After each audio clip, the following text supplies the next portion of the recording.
Hello दोस्तों, आज हम लोग देखेंगे कक्षा 10 हिंदी यूपी बोर्ड। ठीक है। जो कक्षा 10 हिंदी यूपी बोर्ड में कुछ लेखकों का जीवन परिचय देखेंगे, जिसमें इस वीडियो में हम बात करेंगे जयशंकर प्रसाद के जीवन परिचय के बारे में, जो हर साल बोर्ड एग्जाम में पूछा ही पूछा जाता है। ठीक है।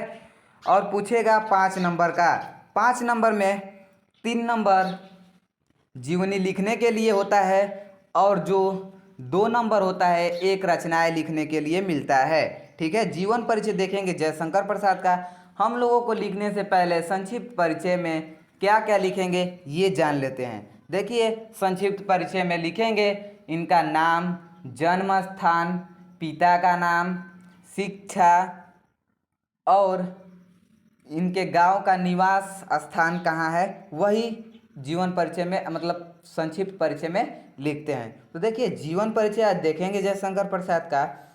जयशंकर प्रसाद का जन्म काशी में सुंगनी साहू नामक से प्रचलित वैश्य परिवार में सन 1889 में हुआ था। ठीक है। वैश्य परिवार में काशी में सुंगनी साहू नामक प्रचलित वैश्य परिवार में सन 1889 ईस्वी में हुआ था।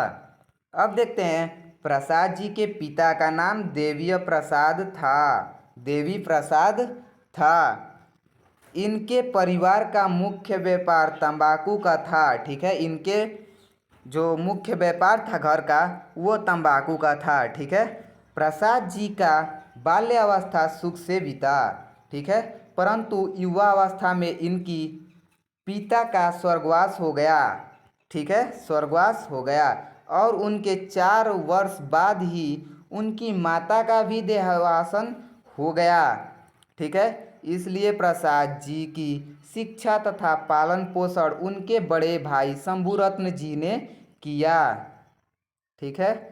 अब देखते हैं, प्रसाद जी ने फारसी, संस्कृत, हिंदी, उर्दू तथा अंग्रेजी शिक्षा की प्राप्ति घरेलू स्तर पर ही की।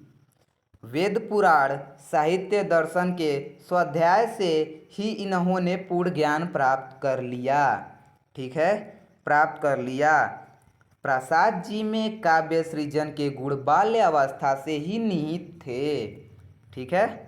बड़े भाई की मृत्यु के कारण इनका व्यापार जो हो गया ठप हो गया, तथा इनका परिवार ऋणग्रस्त हो गया। ठीक है।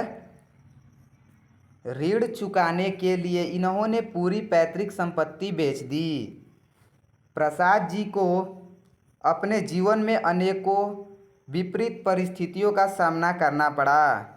ठीक है।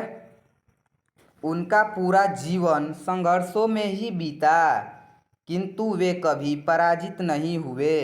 प्रसाद जी क्षय रोग के शिकार हो गए, तथा रंज के द्वारा इनका शरीर बहुत दुर्बल हो गया, यानी कमजोर हो गया। काशी में सन 1937 को प्रसाद जी का स्वर्गवास हो गया, यानी इनकी मृत्यु 1937 ईस्वी में हो गई। ठीक है। अब देखते हैं कृतियाँ। प्रसाद जी ने काव्य, नाटक, कहानी, उपन्यास और निबंधों की रचना की। इनकी प्रमुख कृतियाँ का विवरण निम्नलिखित है। ठीक है। देखिए, नाटक जो है इनकी अजातशत्रु, चंद्रगुप्त, स्कंदगुप्त, विशाखा, ध्रुव स्वामिनी, कामना, राजश्री, जन्मेका, नगज्ञ आदि, इतना जो है इनकी नाटक है। ठीक है। और देखते हैं कहानी संग्रह, छाया, प्रतिध्वनि, आकाशद्वीप और इंद्रजाल प्रसाद जी की कहानियों के संग्रह हैं।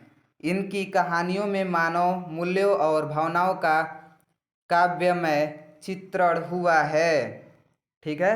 उपन्यास देखते हैं। उपन्यास है जो कंकाल, तितली और इरावती, ये ध्यान रखिएगा, ये बोर्ड परीक्षा में बहुविकल्पीय प्रश्न जरूर आता है। ठीक है। इरावती अपूर्ण, देखिए जो इरावती है अपूर्ण है। ठीक है। प्रसाद जी ने अपने इन उपन्यासों में जीवन की वास्तविकता का आदर्शोन्मुख चित्रण किया है। निबंध संग्रह है काव्य कला तथा अन्य निबंध। इस निबंध संग्रह में प्रसाद जी के गंभीर चिंतन तथा साहित्य संबंधित स्वास्थ्य दृष्टिकोण की अभिव्यक्ति हुई है। ठीक है। अब देखते हैं काव्य इनकी है जो है कामायनी महाकाव्य, ठीक है। देखिए ध्यान रखिएगा, आंसू, झरना, लहर आदि प्रसिद्ध काव्य है। कामायनी श्रेष्ठ छायावादी महाकाव्य है, ठीक है, छायावादी महाकाव्य है। ये जो बोर्ड एग्जाम में पूछ लेता है बहुविकल्पीय में, तो आप लोग ध्यान रखिएगा। देखिए ये पूछा किस में गया है, 2014, 15, 16, 17, 18, 19, 20, 21 और 2022, 23, 24 और 2025 में भी आया था, ठीक है। धन्यवाद।